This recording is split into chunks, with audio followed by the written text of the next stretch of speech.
Sir வணக்கம். நமஸ்தே sir. My work job how to job என்னோட சர்வீஸ் ஓகேவா, நாட் குட்டா இல்லை பர்ஃபெக்டா, ఓకేవా? First when Telugu everything your language, no problem. ఫస్ట్లో ప్రాబ్లం ఉండే సెటప్ అండ్ అవన్నీ చేయడానికి.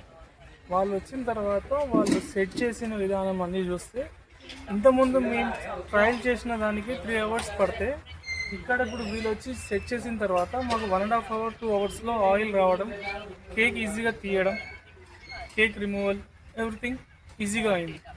తర్వాత అవుట్పుట్ కూడా కంపేర్డ్ టు ఓల్డ్ 15 kg గానతో కంపేర్ చేసుకుంటే కూడా దీని అవుట్పుట్ ఎక్కువ ఉంది.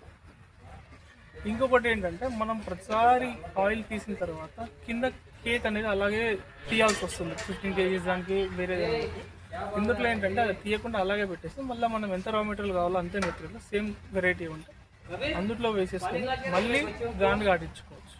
సో మనం సేమ్ మెటీరియల్ కంటిన్యూ చేయడం వల్ల కింద ఉండే చెక్క ఏదైతే ఉందో దాన్ని అలాగే పెట్టేసి మనం కంటిన్యూ చేసుకోవచ్చు. దానివల్ల ఏంటంటే మ్యాన్ పవర్ అనేది అక్కడ తగ్గుతుంది, మ్యాన్ ఒక ఇన్వాల్వ్మెంట్ తగ్గుతుంది, ప్రొడక్షన్ స్పీడ్ అయిపోతుంది, ఆయిల్ అవుట్పుట్ ఎక్కువ వస్తుంది. ఆల్రెడీ ఆయిల్ తీసిన కేక్ అనేది అందులో ఉంటుంది, అందులో ఆయిల్ శాతం కూడా ఉంటుంది. కాబట్టి ఇది వేసి అందులో క్రష్ చేయడం వల్ల రెండో మిక్సప్ అయి ఆయిల్ అవుట్పుట్ కూడా ఎక్కువ రావడం అనేది జరుగుతుంది. థ్యాంక్స్.